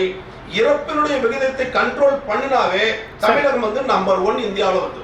சரி, தொடர்ந்து விவாதிக்கலாம். பிரியன், இப்ப ஊரடங்குக்குள்ள ஊரடங்கு, அதே போல மற்ற மாவட்டங்களுக்கு ஊரடங்கு அறிவிச்சிட்டு வராங்க. இனி வரும் காலங்களில் மேலும் வந்து இது ஊரடங்கு கடுமையாக்கப்படுங்கிற ஒரு தகவல்கள் வந்து கொண்டிருக்கிறது. இப்படியே போனா 30ஆம் தேதிக்கு பிறகு கூட ஊரடங்கு நீட்டிக்க வேண்டிய கட்டாயம் அரசுக்கு இருக்க கூடுமா? 3 பாயிண்ட் தெளிவுபடுத்துறேன் கோபி. சென்னையை விட டெல்லி, பாம்பே ஒப்பிடக்கூடாது. சென்னையோட 2 மடங்கு அதிகமான மக்கள் தொகை கொண்டது பாம்பே, டெல்லிலாம். அதனால அதை ஒப்பிட வேண்டிய அவசியம் கிடையாது. அடுத்தது வந்து ஐசிஎம்ஆர் சொல்லி தான் பண்ணோம், ஐசிஎம்ஆர் சொல்லி தான் பண்ணோம். ஐசிஎம்ஆர் பங்கிளிங் பண்றான். ஒரு ரேபிட் டெஸ்ட் கிட்ட வாங்கி தர முடியல இந்தியாவில் இருக்கிற ஸ்டேட்ஸுக்கு ஐசிஎம்ஆர்னால. ஐசிஎம்ஆர் பத்தி நம்ம என்ன சொல்ல வேண்டியிருக்கு? ஒஸ்ட் நிர்வாகம், அதாவது இந்தியாவிலேயே ஒரு மோசமான நிர்வாகம் ஐசிஎம்ஆர் தான் பண்றாங்க. ஒரு மருந்து, ஒரு ஹைட்ரோக்ளோரோகுயின் மருந்து எப்படி யூஸ் பண்றது, ட்ரீட்மெண்ட்டுக்கு என்ன மாத்திரை யூஸ் பண்றது, எல்லாம் மாறுபட்ட இன்ஸ்ட்ரக்ஷன்ஸ். ஐசிஎம்ஆர் மாதிரி பங்கிள் பண்றது யாருமே கிடையாது. ஐசிஎம்ஆர் ஃபாலோ பண்ணினா இன்னும் மோசமா தான் போகும் நிலைமை. இன்னைக்கு இந்தியாவில வந்து மோசமான நிர்வாகத்தை கொண்டிருக்கிறது ஐசிஎம்ஆர் மட்டும்தான். அவங்களுக்கு தெரிஞ்ச ஒரே விஷயம் என்ன தெரியுமா? லாக்டவுன் பண்ணு, லாக்டவுன் பண்ணு, லாக்டவுன் பண்ணு, வேற எதுவும் கிடையாது. அடுத்தது இன்னொரு விஷயம் சொல்றேன். எந்த அடிப்படையில ஊரடங்கு கொள்றீங்க நீங்க? அதிகமா தொற்று வருதுன்னு ஊரடங்கு கொள்றீங்களா? உதாரணமா இன்னைக்கு தேனி மாவட்டத்தில் ஊரடங்கு வச்சிருக்கீங்க. தேனி மாவட்டத்தில் ஜூன் 1ஆம் தேதி எவ்வளவு கேஸ் இருந்தது? 109 கேஸ் இருந்தது, ஆக்டிவ் கேசஸ் இருந்தது. இன்னைக்கு எவ்வளவு கேஸ் இருக்கு? 300 கேஸ் இருக்கு. தேனி மாவட்டத்தை ஏன் ஊரடங்கு கொண்டுறீங்க? அதை விட மோசமா இருக்கு திருநெல்வேலி, அதை விட மோசமா இருக்கு வேலூர், கள்ளக்குறிச்சி. அங்கெல்லாம் ஏன் கொண்டுறல? தேனியில ஏன் கொண்டுறீங்க? என்ன அணுகுமுறை, என்ன ஸ்கேலு? தொடர்ந்து பேசுங்க பிரியன். அதான் கோபி நான் கேட்கிறேன், என்ன அளவுகோல் கேட்கிறேன். தேனியில வந்து 1ஆம் தேதி, இந்த 1ஆம் தேதி 109 கேசஸ் தான் இருந்தது. இன்னைக்கு 300 கேஸ் இருக்கு. தேனியில நீங்க ஊரடங்கு கொண்டுறீங்க. திருநெல்வேலியில பாத்தீங்கன்னா 300 திருநெல்வேலியில பாத்தீங்கன்னா 81 சார். இன்னைக்கு 300 தான் சார். தேனியில இன்னைக்கு 300 கேஸ் இருக்கு. 81 நீங்க மொத்தமா பேசுறீங்க. இன்னைக்கு ரிப்போர்ட் நான் சொல்லிட்டேன் 81. நேத்திக்கு தேனியில 284 கேஸ் இருந்தது. 1ஆம் தேதி ஜூன் 1ஆம் தேதி 109 கேஸ் தான் இருந்தது. ஆக்டிவ் கேஸ் சொல்ல, பாசிட்டிவ் கேஸ் சொல்றேன். சோ அப்படி இருக்கும்போது எதுக்கு, எந்த அடிப்படையில தேனியில இன்னைக்கு ஊரடங்கு கொண்டுறீங்க? வாட்டர்போர்ட் கள்ளக்குறிச்சி, வாட்டர்போர்ட் வேலூர், வாட்டர்போர்ட் ராணிப்பேட்டை, வாட்டர்போர்ட் திருநெல்வேலி, இப்ப மதுரையில நீங்க கொண்டிருக்கீங்க சொல்றீங்க. 8000 கேஸ் இருந்த போதே சென்னையில வந்து தளர்வுகள் கொண்டீங்க. மதுரையில இன்னைக்கு 1000 கேஸ் தான் போயிருக்கு. மதுரையில ஏன் தளர்வுகள் கொண்டுறீங்க? மற்ற இடங்களில் ஊரடங்கு கொடுக்கணும்னு சொல்றீங்களா? இல்ல, உங்க மைக்ரோ லெவல் மேனேஜ்மெண்ட் டிஸ்ட்ரிக்ட் மாறுபடுது, கண்ணோட்டமும் மாறுபடுது ஆக்சுவலா வந்து. சோ அந்த கண்ணோட்டம் எந்த அடிப்படையில் நீங்க ஊரடங்கு கொண்டு வரீங்கன்னு தெரியல, இதுவரையும் தெரியல. இப்ப மண்டலத்தை வந்து நீங்க சுருக்கிட்டு ஒரு மாவட்டத்துக்குள்ளேயே நீங்க போலான்னு சொல்லிருக்கீங்க. முதல்ல மண்டலம் ஏன் கொண்டீங்க? அது அந்த அணுகுமுறையே தவறு. 5 டிஸ்ட்ரிக்ட் நீங்க போலான்னு சொல்லிட்டு இப்ப அதை கட்டளை பண்ணிருக்கீங்க. நீங்க அந்த முதல்ல அந்த ஸ்டெப் நீங்க எடுத்துக்க கூடாது. கடந்து போன விஷயங்களை பேச வேண்டாம். இனிமேலாவது நீங்க மைக்ரோ லெவல் மேனேஜ் பண்ணுங்க. தேனி போன்ற மாவட்டங்களுக்கு ஏன் ஊரடங்கு கொண்டுறீங்க? கள்ளக்குறிச்சி, ராணிப்பேட்டை, வேலூர் போன்ற மாவட்டங்களுக்கு ஏன் அங்க கொண்டுறல இன்னும் நீங்க? இந்த மாதிரி பல விஷயங்கள் பார்க்கிறோம் நம்ம. சரி, இன்னொன்னு முக்கியமான விஷயம் கோபி, ஒவ்வொரு மாவட்டத்திலும் எவ்வளவு டெஸ்ட் கேரி பண்ணிருக்காங்க, அந்த டெஸ்ட் கேரி பண்ணதுல எவ்வளவு பாசிட்டிவ் கேசஸ் தெரிஞ்சாதான் நீங்க வந்து ஒரு ஸ்ட்ராட்டஜி வகுக்க முடியும். அந்த ஏரியாக்குள்ள ஒரு ஸ்ட்ராட்டஜி வகுக்க முடியும். அதை வந்து வெளிப்படையா சொல்லணும் மக்களுக்கு. சரி, ஏன் சென்னையில போறாங்க, சென்னையில தொற்று அதிகமா இருக்குன்னு போறாங்க. ஆக்சுவலா வந்து சென்னையில வந்து நீங்க வந்து கண்ட்ரோல் பண்றதுக்கு முயற்சிகள் எல்லாம் எடுக்கிறீங்க, அதிகாரிகள், அமைச்சர்கள் எல்லாம் பண்றாங்க. ஆனால் எண்ணிக்கை ஏறிட்டே இருக்கு. அது எப்ப குறையும் தெரியாது. ஆனா இன்னொன்னு வந்து எம்ஜிஆர் பல்கலைக்கழகம் வந்து 1.5 லட்சம் அதிகமாகும் ஜூலை 15 அப்படின்னு சொல்றாங்க. இந்த மாதிரி புள்ளி விவரங்கள்லாம் நம்ம பார்த்து பயப்பட வேண்டிய அவசியம் இல்லை. மே 15 ஒரே விஷயம், ஒரு இந்தியால இருக்கிற 5 முக்கியமான இன்ஸ்டிடியூஷன்ஸ் மே 15 அன்னைக்கு இந்தியால வந்து கிட்டத்தட்ட 3 லட்சம் 3.5 லட்சம் கேஸ் அப்பவே சொன்னாங்க. ஆனா இப்பதான் 3 லட்சத்துக்கு மேல இப்பதான் கொஞ்ச நாளா தான் போயிட்டு இருக்கு. அதனால இந்த மாதிரி புள்ளி விவரங்கள் வந்து ஒரு மேத்தமெட்டிக்கல் ஒர்க் அவுட்டா இருக்குமே தவிர இந்த வைரஸ் எப்படி பிஹேவ் பண்ணுன்றதை யாராலையும் உறுதியா சொல்ல முடியாது. சரி, அதனால வந்து அரசாங்கம் தன்னுடைய திட்டங்களை அவ்வப்போது மாற்றிக்கொண்டே இருக்க வேண்டிய அவசியம் இருக்கு. மைக்ரோ லெவல்ல பிளான் பண்ண வேண்டிய அவசியங்கள் இருக்கு. அதுதான் என்னுடைய பார்வை. புகழேந்தி ஐயநாதன் கேட்டு உங்கள்கிட்ட வரேன். ஐயநாதன், அவங்கள்ட்ட கேட்டு வரேன். உங்கள்கிட்ட இறுதி கருத்தை என்ன சொல்ல விரும்புறீங்க? இந்த ஊரடங்கு ஒரு தீர்வாக அமையுமா? இல்லை, அடிப்படையில் என்ன அப்படின்னீங்கன்னா, அதான் நான் ஏற்கனவே சொன்னது. சரவணன் எப்படி அதை சொல்றாருன்னு தெரியல. மறுபடியும் ஊரடங்கு அப்படின்றாரு. பரவிடுச்சுன்னு நீங்க ஒத்துக்கிட்டதுக்கு பிறகு ஊரடங்கு எப்படி வந்துட்டு ஒர்க் அவுட் ஆகும்? எடுத்துக்காட்டா நான் சொல்றேன். சென்னையில் வந்துட்டு 7200 தெருக்கள் வரைக்கும் வந்துட்டு இன்னைக்கு கார்டன் பண்ணியிருக்கிறாங்க. அதுக்குள்ள பாத்தீங்கன்னா கிட்டத்தட்ட 1.25 லட்சம் குடும்பங்கள், கிட்ட 8 லட்சம் வரைக்கும் மக்கள் இருக்காங்க. இப்படி இவங்களை வந்துட்டு தனியா அடைச்சி வைக்கிறதுனால எப்படி வந்துட்டு இந்த இன்ஃபெக்ஷன் குறையும் அப்படின்றத அவங்க சொல்லணும். எப்படி குறையும்? ரெண்டாவது, கடுமையா நெருக்கடியான இருக்கக்கூடிய ராயபுரம், தண்டையார்பேட்டை, திருவிக நகர், இந்த கிளஸ்டர் ஒரு பக்கம். இந்தாண்ட பார்த்தீங்கன்னா கோடம்பாக்கம், எம்ஜிஆர் நகர் உள்ளடக்கிய கோடம்பாக்கம், தேனாம்பேட்டை இன்னொரு கிளஸ்டர். இப்படி அதுக்கு அந்தாண்ட அண்ணா நகர் வந்துட்டு பரவலாக வாடுற இடத்துல கூட ஏன் அந்த மாதிரி இன்க்ரீஸ் ஆகிட்டு வருது? ஏன் இன்க்ரீஸ் ஆகிட்டு வருது? அங்கே வந்துட்டு ரொம்ப ஸ்லெண்டர் மார்ஜின். மக்கள் வந்துட்டு நீங்கள் வந்துட்டு தளர்வுகள் அறிவிக்க போடுறதும் கூட பெருசாக வந்துட்டு பயணம் பண்ணிட்டு எல்லாம் வெளியில் பண்ணலை, ஆனாலும் வருது. அப்போ என்ன நம்ம ஒத்துக்கணும் அப்படின்னோம்னா, பரவிடுச்சு. பரவிட்டதை எப்படி கண்டெயின் பண்ண போறீங்க அப்படின்றதுக்கான அடுத்த கட்டத்துக்கு போங்கன்ற நான். நீங்க வந்துட்டு உங்களுடைய மருத்துவ வசதி இல்லை. மருத்துவ வசதி நம்மளுடைய மிகப்பெரிய பலவீனம். மருந்து இல்லை, மூல பலவீனம். நம்ம செய்யக்கூடியது என்னன்னா, தனிமைப்படுத்தலும், அவனை பராமரித்தலும், அவனுக்குள்ள வந்துட்டு சில உணவு வகைகள், சில மாத்திரைகள் கொடுப்பதன் மூலம் நோய் எதிர்ப்பு சக்தியை உருவாக்கி அதுக்கப்புறம் அவன் நெகட்டிவ்ன்ற ஒரு நிலைக்கு வந்துட்ட உடனே நம்மளை ரிலீஸ் பண்றோம். ஆனா நிறைய பேரை நம்ம வெளியில தான் வச்சிருக்கிறோம். உள்ள நம்ம வந்துட்டு வச்சிருக்கிறது, மருத்துவமனைகள்ல வச்சிருக்கிற எண்ணிக்கைன்றது ரொம்ப ரொம்ப கம்மி.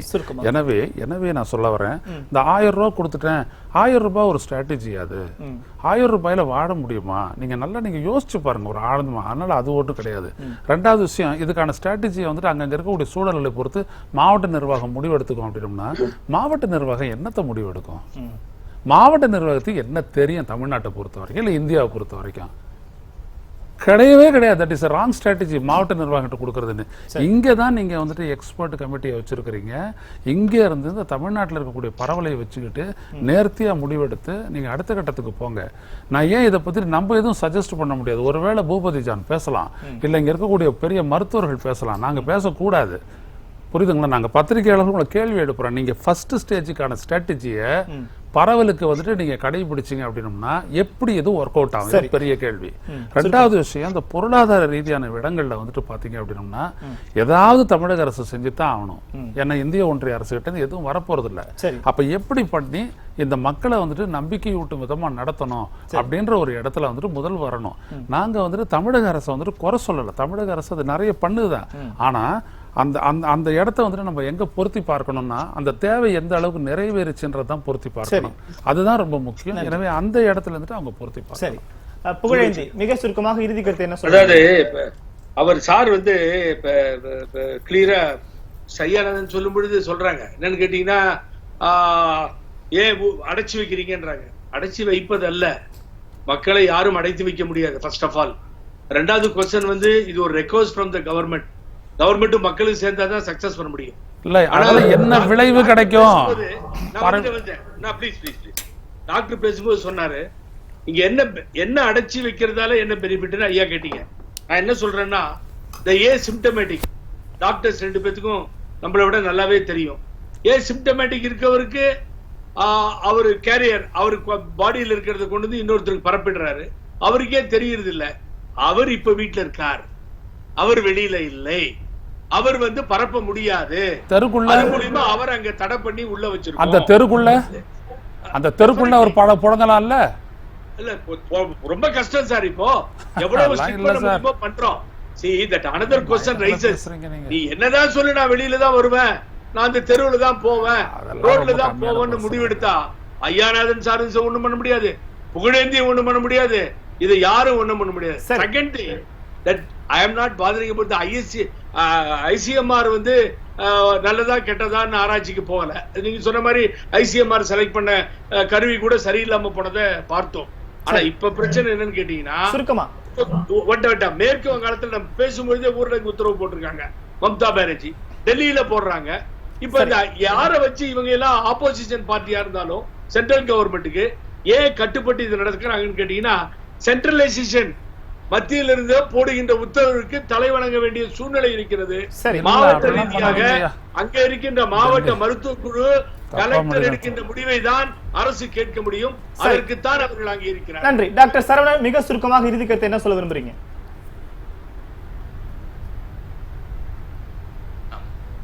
இந்த அரசாங்கம் இதே மாதிரி ஸ்டேஜ்ல போய்கிட்டு இருந்தா, என்ன ஸ்டேஜ் உள்ள பண்ண வேண்டிய நடவடிக்கை தனிமைப்படுத்துதல் இப்ப திருப்பி கொண்டு வந்ததை விட ஸ்டேஜ் 3 சமூக பரவல் ஆயிடுச்சுன்றதை ஒத்துக்கிட்டு மாஸ் ஸ்கிரீனிங் போனவங்க மொபைல் வேன் மூலம் மக்களை தேடி போய் ஒரு நாளைக்கு 4 லட்சம் 5 லட்சம் டெஸ்ட் எடுக்கிற மாதிரி, அது பிசிஆர்ல பண்ண முடியாது. அப்ப இந்த ரேபிட் கிட் டெஸ்ட்ன்றதை திரும்ப இவங்க கொண்டு வரணும். வேற நாடுல இருந்து வாங்கலாம், சிஓல நல்லா இருக்கு, வாங்கிட்டு வந்து இவங்க பயன்படுத்தி அதுல பாசிட்டிவ் கேசஸை பிக்கப் பண்ணி பிசிஆர்ல கன்ஃபார்ம் பண்ணணும். பண்ணி ட்ரீட் பண்ணாதான் இந்த நோயை வந்து கண்டெயின் பண்ண முடியும். ஆனா என்னைய பொறுத்த வரைக்கும் இந்த அரசாங்கம் இதுல நிச்சயமாக ஃபெயிலியரா தான் முடியும். இந்த வைரஸ் எப்படி ஒரு டெங்கு காய்ச்சல் வந்து ஒரு பீக்ல போய் அதுவா போச்சு இல்லையா, அது மாதிரி இந்த வைரஸ் இதுவா வந்து ஒரு பீக்ல போய் இதுவா செட்டில் ஆகும். இந்த அரசுனால எதையும் செய்ய முடியாது. இந்த அரசு வந்து இந்த கோவிட் மேனேஜ்மென்ட் எல்லா ஸ்டேட்டுக்கும் தான போறோம். நன்றி டாக்டர் பூபதி ஜான். மிக சுருக்கமாக இறுதி கருத்து என்ன சொல்ல விரும்புறீங்க? ஆமா, நிச்சயமா எல்லா ஸ்டேட்டுக்கும் இது போறோம். குறிப்பா சொல்றேன். இப்ப சென்னையில வந்து இருக்கக்கூடிய இந்த டென்ஸா இருக்கக்கூடிய பாப்புலேஷன்ல வைரஸை கண்ட்ரோல் பண்ண முடியுமா அப்படின்னா கண்ட்ரோல் பண்ண முடியும். உதாரணத்துக்கு பாம்பேல இருக்கக்கூடிய தாரவி மாடல் நான் சொல்றேன். தாரவி அப்படிங்கிறது மிகப்பெரிய ஸ்லம். அங்க ஒரு ஸ்கொயர் கிலோமீட்டர்ல 2,24,000 பேர் வசிக்கிறாங்க. இதே வந்து நார்த் மெட்ராஸ் இருக்கக்கூடிய ஒரு ஸ்கொயர் கிலோமீட்டர்ல 46,000 பேர் தான் வசிக்கிறாங்க. அப்ப அங்க இருக்கக்கூடிய கான்செப்ட் என்ன, வைரஸை சேஸ் பண்ணணும். ஏன்னா வைரஸ் நம்மளை சேஸ் பண்றதுக்கு முன்னாடி நம்ம வைரஸை சேஸ் பண்ணா தான் அந்த கான்செப்டை குறைக்க முடியும். அந்த கான்செப்ட் தான் தாரவில சொன்னாங்க. அதுதான் உலக சுகாதார அமைச்சருடைய மைக்கேல் ரயான் அப்படின்னு சொல்றாரு. we should chase the virus, not let the virus should chase us அப்படின்னு சொல்றாரு. அப்ப என்ன பண்றோம்னா வைரஸை நம்ம சேஸ் பண்ணி அதுக்குள்ள அவங்கள போய் டெஸ்ட், ட்ரேசிங், ஐசோலேட், குவாரண்டைன் பண்ணா தாரவி மாடல் மாதிரி இத கண்ட்ரோலுக்குள்ள கொண்டு வர முடியும். தாரவில வந்து ஏப்ரல் மாசத்துல வந்து 14% ரேட் ஆஃப் growth, இப்ப வந்து கரெக்ட்டா 4.2% கொண்டு வந்துட்டாங்க. அதே மாதிரி வைரஸ் நம்ம சேஸ் பண்ணிட்டோம்னா இந்த கண்ட்ரோலுக்குள்ள கொண்டு வரணும். நன்றி பிரியன். மிக சுருக்கமாக இறுதி கருத்து என்ன சொல்ல விரும்புறீங்க? சார் சென்னையில 60% தொற்று இருக்குது சார் ஆக்சுவலா வந்து. ஸோ இந்த சென்னையை கான்சென்ட்ரேட் பண்ணி குறிப்பா அந்த 6 மண்டலங்களை கான்சென்ட்ரேட் பண்ணி ஒர்க் பண்ணணும். டெத் ரேட்டை குறைக்கிறதுக்கான முயற்சிகள்ல கடுமையா இறங்க வேண்டியிருக்கு. டெத் ரேட்டை குறைச்சாலே மக்களுக்கு ஒரு நம்பிக்கை வரும். அதே மாதிரி இந்த 6 மண்டலங்கள்ல tracing, treating and tracing, testing and treating பண்ணினாலே இது குறையறதுக்கான வாய்ப்புகள் இருக்கு. ஸோ சென்னைக்கு வந்து மோர் கான்சன்ட்ரேஷன். இன்னும் 10,000 கூட போறாது டெஸ்ட், இன்னும் 15,000, 20,000. டெல்லியில வந்து ஒரு நாளைக்கு 18,000 டெஸ்ட் பண்றாங்க. ஸோ சென்னையில வந்து இன்னும் டெஸ்ட் இன்க்ரீஸ் பண்ண வேண்டிய அவசியம் இருக்கு. ரெண்டாவது வந்து மைக்ரோ லெவல் பிளானிங். ஒவ்வொரு டிஸ்ட்ரிக்ட்டுக்கும் மைக்ரோ லெவல் பிளானிங் வேணும். மைக்ரோ லெவல் பிளானிங் இருந்தாதான் முடியும். அப்புறம் டெல்லியில இருந்து வந்து 3வது லாக்டவுன் 4வது லாக்டவுன் போதே நமக்கு பிசிஆர் கிட்ஸ் கொடுத்துருந்தாங்கன்னா அப்பவே தமிழ்நாட்டுல டெஸ்ட் நிறைய பண்ணிருக்கலாம். டெல்லியில இருந்து டெஸ்ட் கொடுக்கறதுக்கு டிலே பண்ணிட்டாங்க. ஆக்சுவலா வந்து 2 வாரம் முன்னாடி தான் 1 லட்சம் பிசிஆர் கிட்டே வந்தது. டெல்லி வந்து பல விஷயங்கள்ல வந்து மாநிலங்கள் எடுக்க வேண்டிய நடவடிக்கை தாமதமாகிறதுக்கு காரணம் டெல்லியோட ஒரு நிர்வாகம் காரணம். நன்றி. ஐயநாதன் குறுக்கிட விரும்புறீங்க, சுருக்கமா சொல்லுங்க. இல்ல ஒண்ணுமே இல்ல. நான் இதுல ஒரு நேர்மையான ஒரு அணுகுமுறை தான் நான் கேட்கிறேன். நான் என்ன சொல்ல வரேன்னா, அந்த அரசுக்கு எதிராக மக்கள் எதிர்கட்சி அப்படிலாம் வேண்டாம். நீங்க ஓப்பனாவே இருங்க. இதுல உலகம் ஃபுல்லா இருக்கக்கூடிய பாதிப்போட ஒப்பிடும் பொழுது நம்ம கிட்ட வந்துட்டு இந்த மேத்தமெட்டிக்கல் மாடல் எல்லாம் தூக்கி போடுங்க. சரி, நம்ம கிட்ட வந்துட்டு இருக்கக்கூடிய ஃபெசிலிட்டியை வச்சுட்டு நம்ம என்ன பண்ண போறோம் அப்படின்றதுதான் ஒரே நோக்கு. சரி, அந்த இடத்துல மக்களை வந்துட்டு நீங்க நம்பிக்கை ஏற்படுத்தி இப்படிதான் இருக்கு, இதுதான் நம்ம சமாளிக்க போறோம் அப்படின்ட்டு சொல்லிட்டு நீங்க வந்துட்டு. நிகழ்ச்சியில் கலந்து கொண்ட அனைத்து சிறப்பு விருந்தினர்களுக்கும் நன்றி, வணக்கம். முன்பு தளர்வுகள், இப்போது கட்டுப்பாடுகள், குழப்பத்தில் அரசு, குமுறு மக்கள் என்கிற தலைப்பு விவாதித்தும் பல்வேறு கேள்விகளுக்கு நமது சிறப்பு விருந்தினர்கள் பதிலளித்தார்கள். இத்துடன் நிகழ்ச்சி நிறைவு செய்கிறோம். நன்றி, வணக்கம்.